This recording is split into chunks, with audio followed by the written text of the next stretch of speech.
Scary moments happen to us all the time, and here I'm defining a scary moment as a moment in time that makes you think that something could possibly go wrong and that you might be in danger of losing your life or being hurt or something like that. Scary moments are definitely there to keep us in check and make us realize that things could go wrong at any moment. We shouldn't need scary moments to try and keep us grounded and make us realize that things could end very quickly, but they usually end up being the only things that do. What made me realize this was driving on the highway during a semi-blizzard a few nights ago.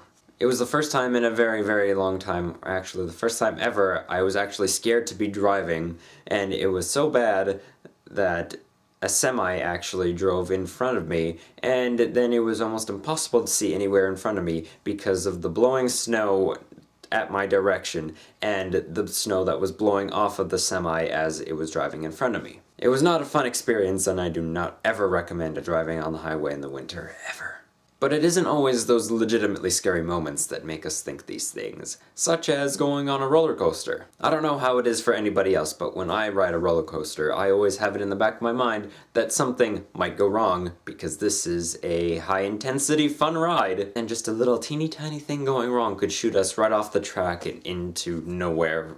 Who even knows where we'd go? Six Flags Magic Mountain in Los Angeles is definitely the place that you want to go if you want to feel those scary moments in an enclosed environment, but actually feel as if you're going to live through them. Another very scary moment is when you get hit with a super effective move during a Pokemon battle, and your Pokemon ends up surviving just with 1 HP left. I can't even fathom what would have happened if that Pokemon had fainted. It would have been so devastating.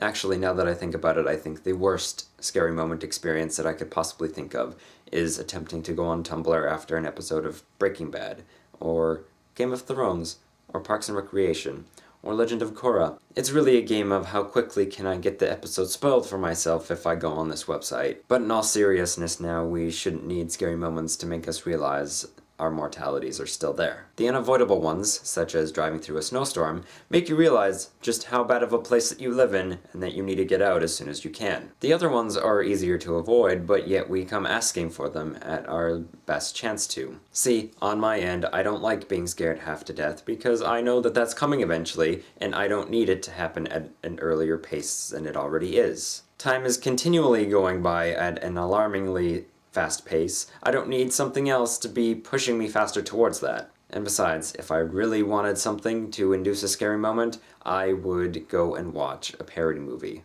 They're an hour and a half of continual scary moments, realizing that those people are paid millions of dollars to produce something like that. I know there are more scary moments where that came from, and I would like to know more about them. They're very easy at making you realize that things could end a lot faster than you want them to. It's sad but true, and we need to confront them head on and make them realize that they can't defeat us as easily as they might think they can.